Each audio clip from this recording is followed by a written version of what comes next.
Tellement de temps est passé. Il est arrivé quelque chose. Je te supplie de revenir. Reviens chez nous. Je t'aime, Mary. Salut à tous et à toutes et bienvenue pour cette nouvelle vidéo sur la Next Ciné, nouvel épisode de 16 balles pour voir ça. Est-ce que tu peux mettre 16 balles pour aller voir Retour à Silent Hill, Retourne to Silent Hill en anglais, avec cet accent magnifique. Alors film qui adapte du coup Silent Hill 2, ce chef-d'œuvre du jeu vidéo, d'ailleurs je t'invite à le faire si tu l'as pas fait, donc sur PS2 à l'époque, ou alors le remake qui est sorti l'année dernière ou il y a 2 ans, je sais plus, qui est incroyable, je l'ai fait, franchement j'ai kiffé de fou, j'ai pas fait le jeu de base, j'avais tâté un peu le jeu de base mais je l'avais jamais fait, mais alors le remake il est vraiment top, et je me suis dit waouh. Sortir un film d'1h40 sur Silent Hill 2, sur l'histoire de Silent Hill 2, ça me paraît impossible. Et bah c'est le cas, le film est mauvais, c'est du caca, je vais pas te plutôt c'est du caca. Pour moi le meilleur format pour adapter une histoire comme Silent Hill 2, c'est une série. Voilà, une mini-série de 10 épisodes, pas plus, ça sert à rien. Pour bien poser les bases du scénario, tu vois. Là franchement, mon dieu, on va en reparler, il y aura une partie spoil, une partie no spoil sur cette vidéo là. Enfin on va commencer bien évidemment par no spoil et ensuite la partie spoil. Bon, alors c'est réalisé par Christophe Gans, qui a réalisé du coup le premier Silent Hill, qui est une bonne adaptation pour beaucoup de monde. Alors je l'ai vu en avant-première, avec la présence de Christophe Gans.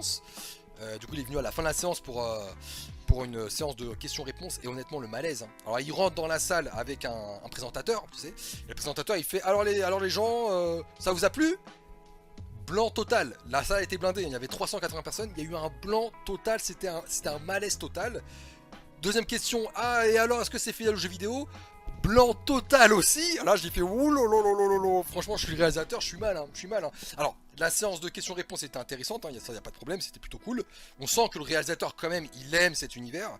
Mais qu'est-ce qu'il nous a fait là? Qu'est-ce qu'il nous a fait là, Christophe? Christophe, on est parti les amis, première partie no spoil, donc petit synopsis pour vous planter les bases du scénario. On suit James.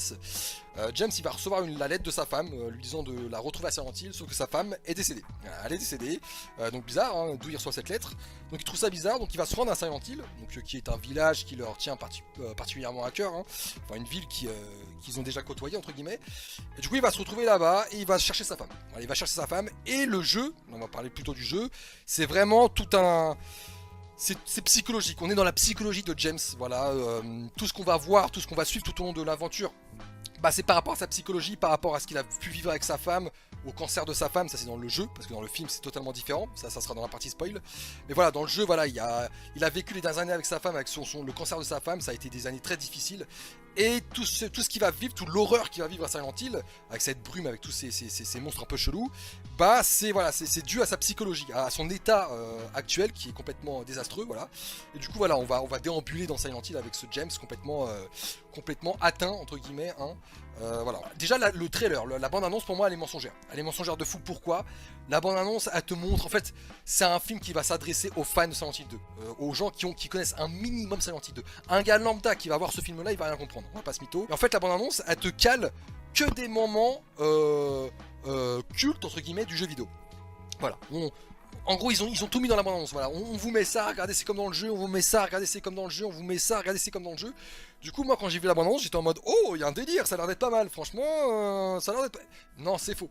Quand tu vas voir le film, tu verras, c'est catastrophique. Franchement, le film, il est rushé. Il est bâclé sa mère, on va pas se mytho. Et c'est normal. Moi, je trouve ça normal, puisqu'en 1h40, tu ne peux pas adapter Silent Hill 2 en 1h40, c'est impossible, du coup c'est rusher sa mère. Il y a des tonnes de chapitres du jeu qui ont été supprimés, voilà, on s'en bat les couilles. Des personnages, Eddie, on en reparlera dans la partie spoil, mais Eddie, on le voit sur une scène au début du film, terminé. Alors qu'il est très important, c'est un des personnages que James rencontre pendant son aventure dans Silent Hill. Le mec est Osef, on s'en bat les couilles, voilà, c'est vraiment on s'en bat les couilles. Les autres personnages, pareil, on va revenir dans la partie spoil, mais les autres personnages, surtout la fin, j'ai pas compris, je me suis dit mais pourquoi il est parti dans ce délire? Les effets spéciaux c'est catastrophique, franchement je vous mets des images si j'en trouve, c'est digne de la PS2 les mecs, franchement il y a des moments où ça piquait les yeux, c'est moche, c'est un film moche, on va pas se mentir. Les acteurs, pas ouf, je sais pas plutôt, l'acteur qui joue James déjà dans la bande-annonce j'étais pas très fan, là franchement, James c'est un mec, je vous mets des images de James dans le jeu vidéo, c'est un mec qui est vraiment, il est sombre. Il est atteint, tu vois, psychologiquement ça va pas. Il est dans un point de non-retour qui est violent, tu vois ce que je veux dire. Là, dans l'acteur, on a un James vraiment américain, quoi. américain, hein, c'est vraiment la Marie, pardon, qui est censée être l'image de sa femme sexualisée, entre guillemets, ce que lui fantasme à travers les yeux de sa femme, entre guillemets, alors que sa femme, il l'a connue dans les dernières années, atteinte d'un cancer et malade. Bah là on dirait un vieux cosplay de merde, hein. Je vous mets des photos sur le côté, c'est quoi cette perruque? Franchement l'actrice, tu lui aurais fait une petite coupe avec ses vrais cheveux, une petite coupe sympa avec une petite frange, tu l'aurais maquillée de fou, bien habillée, bien pompette et tout, ça aurait suffi, hein, ça aurait été nickel, tu vois. Là on sent qu'ils veulent faire un copier-coller avec le jeu et franchement c'est... Non, non, non, la perruque elle est horrible, ça fait vraiment vieux cosplay, tu sais les fans Kiku qui vont à la Japan Expo, ça fait vraiment ça, hein, je suis désolé, c'est vraiment atroce. Ce film n'est pas adressé aux gens random. Il est adressé aux gens qui connaissent un minimum Silent Hill, et même ces gens-là vont détester, puisque ça pue la merde. Mais du coup, le mec random qui va voir ce film, moi j'ai imaginé mes parents devant ce film, je me suis dit, mais ils vont rien comprendre. Ils vont rien comprendre. Mes frères, pareil, ils connaissent rien à Silent Hill, ils vont rien comprendre. Vraiment, c'est lunaire, c'est vraiment lunaire. Le truc qui me saoule, c'est que tout le film tourne autour de Marie. Il y a toute une histoire qui a été inventée autour de Marie, on va en revenir dans la partie spoil, et du coup il y a beaucoup de flashbacks, on voit Marie, on nous force à nous montrer Marie, alors que le truc qui est intéressant dans le jeu, c'est que justement on voit très peu Marie. Et c'est ça qui est fort, c'est que on est dans la psychologie de James, et on n'arrive pas à la voir, tu vois ce que je veux dire Marie, on a du mal à se rendre compte de qui elle est, tu vois ce que je veux dire.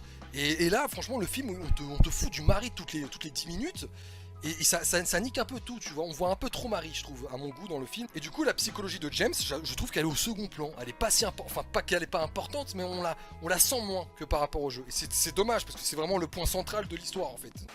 Du coup, on est parti dans la partie spoil, donc si t'as pas vu le film et que tu comptes aller le voir, donc quitte la vidéo. Hein. Sinon, si t'en as rien à foutre, franchement, regarde la partie spoil. On va commencer par la fin avec Marie, qui n'est pas comprise du tout par le réalisateur. C'est-à-dire, alors là, j'ai pas compris. Et d'ailleurs, il y a un gars, pendant la séance de questions-réponses, qui a posé la question, et c'était intéressant. Pour le réalisateur, Angela, donc je vous mets la photo du personnage, et Laura, en fait, ces deux personnages féminins, c'est Marie, selon le réal. Et là, tu dis non, non, il a pas compris du tout le jeu, le gars là. En fait, on a tous un Silent Hill différent, en fait, par rapport à nos remords, à nos regrets, aux actions qu'on a pu faire mal dans notre vie, etc.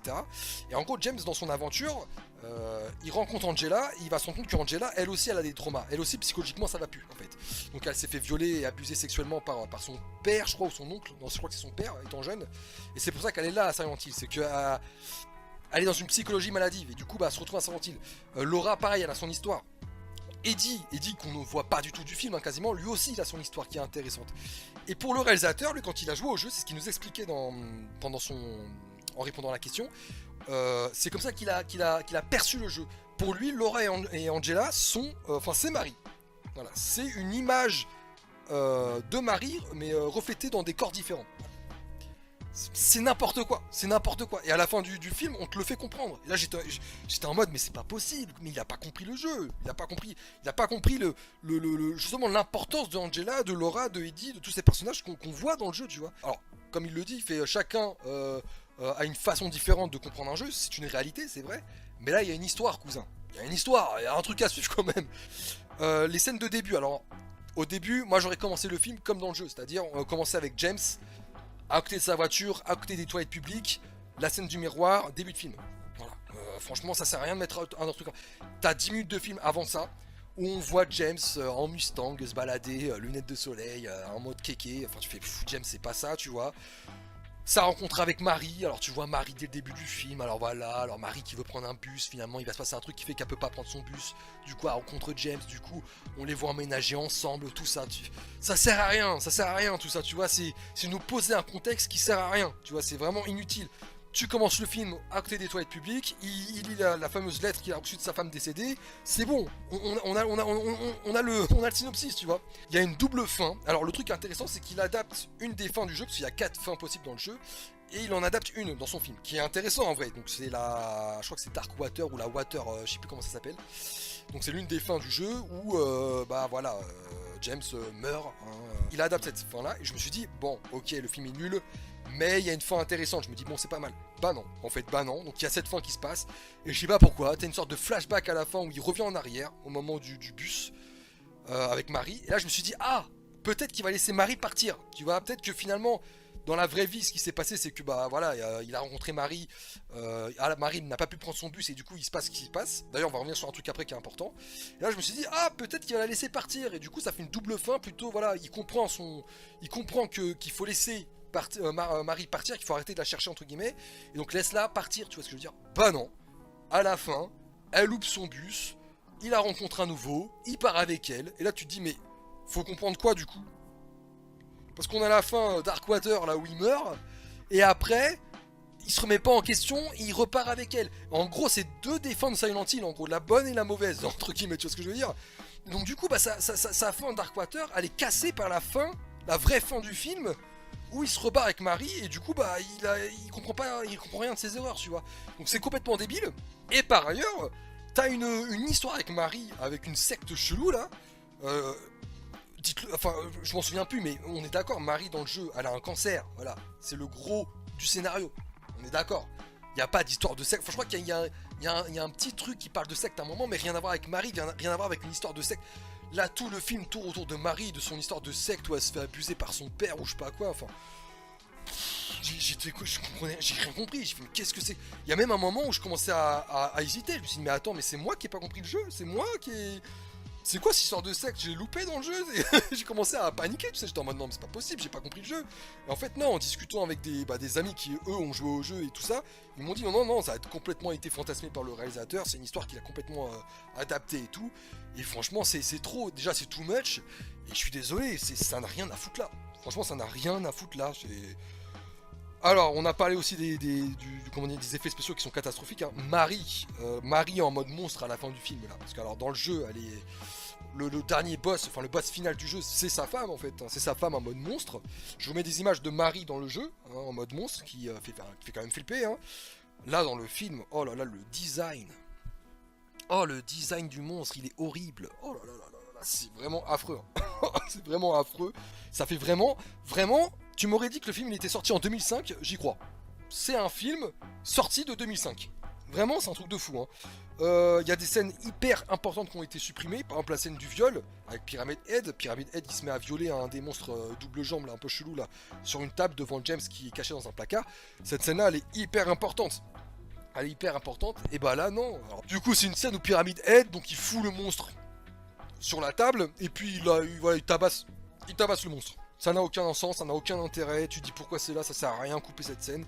Enfin bref, on voit que je suis déçu, hein. On voit vraiment que je suis déçu. Beaucoup de chapitres aussi complètement coupés, hein. Par exemple le chapitre de la prison, hein, complètement coupé. Le chapitre du labyrinthe aussi, je crois, qui a été coupé. Enfin, il y a une sorte de labyrinthe à un moment, mais ça rime à rien, donc ça a été aussi coupé, hein, je suis désolé. Hein.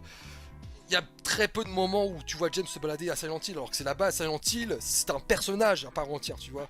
Il y a très peu de scènes à part au début où il se balade dans la ville. Enfin bref, beaucoup de scènes qui ont été coupées, qui ont été bâclées.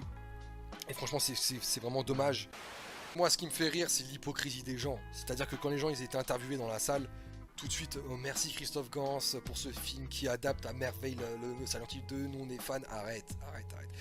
Oui, d'accord, tu vas pas dire au réalisateur que ce film pue la merde, donc d'accord, ça se fait pas. Mais arrêtez, pose juste ta question et c'est tout. Arrête de mytho.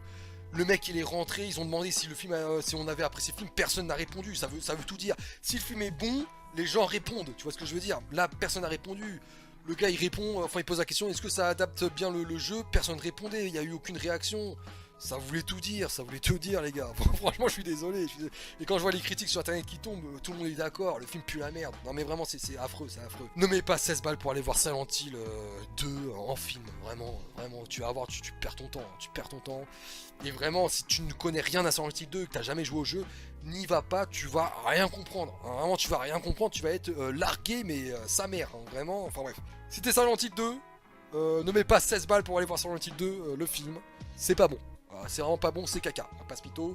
Pour la petite note, si je dois mettre une note de 2 sur 10, voilà, parce que pour l'effort d'avoir adapté un tel jeu en film, quoi. Il y a d'autres films qui sont plus intéressants. Il y a Nuremberg, par exemple, sur le procès, qui est vraiment top. Voilà, va le voir, moi j'ai kiffé. Voilà. Là, tu peux mettre 16 balles pour aller voir ce film. Voilà, allez, des bisous, ciao. Garde tes 16 balles.